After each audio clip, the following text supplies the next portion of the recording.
E hoje temos mais um episódio da nossa volta ao mundo em 33 línguas. Vamos falar do árabe e do maltês.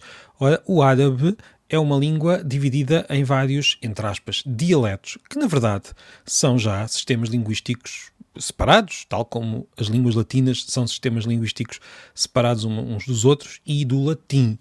Este árabe, que criou estas várias línguas, que são línguas diferentes porque têm influências de línguas anteriores, porque têm influências de outras línguas de fora, porque evoluíram individualmente dentro de cada um dos territórios e que têm também fronteiras não tão marcadas quanto isso, o que também acontece no caso das línguas latinas, em que por vezes há zonas de transição.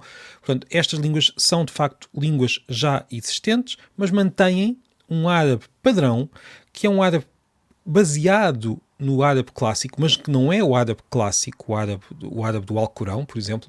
Esse árabe clássico não é usado, mas é usado uma versão baseada nesse árabe clássico e bastante afastada do árabe real das ruas, que é o árabe que é falado, e como eu disse, em várias versões, em várias línguas. Portanto, no fundo, o árabe é, ao mesmo tempo, um padrão, uma língua com algo de artificial, como aliás todas as línguas têm.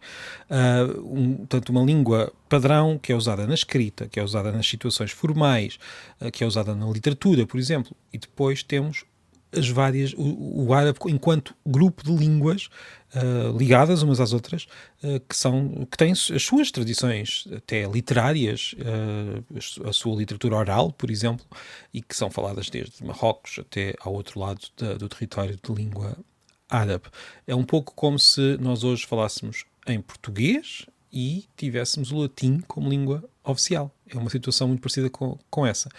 Há uma destas línguas que se formaram neste grupo de línguas chamado árabe, um destes, entre aspas, dialetos, que, na verdade, foi reconhecido como língua e foi tornado oficial no país onde é falado.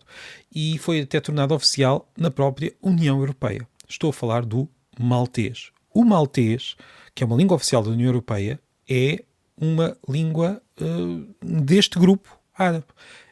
Vem do árabe que se falava na Sicília e está muito próximo do árabe que hoje se fala na Tunísia. Só que na Tunísia há uma versão oficial do árabe, que é o árabe padrão, enquanto que em Malta esta versão oral foi tornada a versão oficial, com um padrão, e aliás com um sistema de escrita muito diferente dos outros do árabe, porque é o sistema de escrita latino. O maltês escreve-se com o sistema de escrita latino.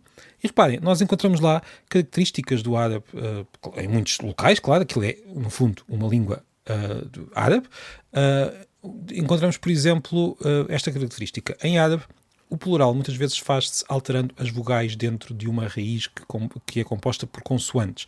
As consoantes são a raiz, que depois lá dentro as vogais mudam. Por exemplo, a palavra para livro em árabe é kitab e no plural é kutub. Portanto, esta mudança de vogais acaba por criar o plural. Não é assim tão diferente do que acontece, por exemplo, no inglês, em que temos foot para pé e feet para pés. É algo parecido com isto. Em maltês, já agora, livro é ktieb, se calhar estou a pronunciar mal, mas é semelhante ao kitab, mas diferente, enquanto que o plural é kotba. Este é o plural de livros. O árabe padrão, já agora, tem também aquilo que se chama um dual, uma forma particular para dizer, para nos referirmos a duas coisas em particular. Não a um plural de mais de dois, mas a duas coisas. Portanto, tem singular, dual e plural. Já agora, o dual da palavra para livro, kitab, é algo como, e posso estar a dizer isto mal, porque eu não sei ler bem árabe, é ketabain. Isto são dois livros. Também existia o dual no indo-europeu, na língua do proto-indo-europeu, que deu origem às nossas línguas, mas depois não sobreviveu na maior parte das línguas. Por exemplo, a palavra oito vem da forma dual da palavra quatro ainda europeu. Portanto, 4, na sua forma dual, deu origem a 8 e faz todo o sentido matemático. Já agora, em Braga, onde estive a semana passada, como disse, para falar do galego e também do livro do Atlas, reencontrei o Anis, um tradutor tunisino, com quem estive no ano passado, na Tunísia, e estivemos a falar muito a semana passada, e ele contava-me que o maltês é curioso, porque sendo uma variedade do árabe, é visto com muita curiosidade muitos dos falantes de árabe, com muito respeito.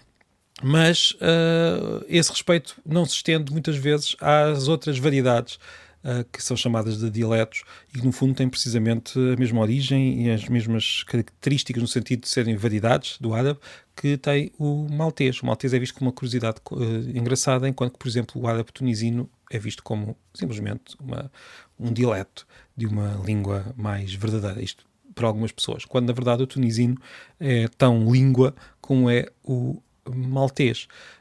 Ele estava-me a contar estas pequenas aventuras do prestígio que as línguas têm, por vezes, entre os próprios falantes. Os próprios falantes de árabe tunisino, por vezes, consideram que aquilo que estão a falar não é assim uma coisa tão, digamos, tão valiosa quanto isso, enquanto que se calhar olham para o maltês e veem ali uma língua, quando na verdade estamos a falar do mesmo tipo de fenómeno de variação linguística. E pronto, amanhã é feriado. E eu fui convidado também para ir a uma escola, que não vou dizer já onde é que é, não é cá em Portugal, mas para uma escola falar também um pouco da língua e do 25 de Abril, o que é um tema um pouco diferente do que é habitual. Não vou aqui revelar muita coisa, vou apenas dizer, primeiro, que vou aproveitar estes dias para ir com a família que já não faço isso há muito tempo, dar uma volta, e como será uma volta que implica muitas viagens, eu penso que será difícil pôr aqui a pilha de livros na sexta-feira. Eu vou pedir-vos então, encarecidamente, umas pequenas férias. Temos o feriado, depois temos aquela ponte, umas pequenas férias da pilha de livros. Mas se der, se conseguir parar e fazer um episódio como deve ser, assim farei, na sexta-feira. Portanto, vamos ficar em suspenso. Seja como for, na segunda-feira, pelo menos na segunda-feira, voltarei com a pilha de livros e vou contar onde é que estive, o que é que estive a dizer, como é que foi a viagem e tudo mais. Portanto, é apenas um pequeno pedido de paragem também para respirar um pouco e viajar a sítios linguisticamente muito interessantes e depois voltar e contar-vos tudo. Muito obrigado, um excelente 25 de Abril e até breve.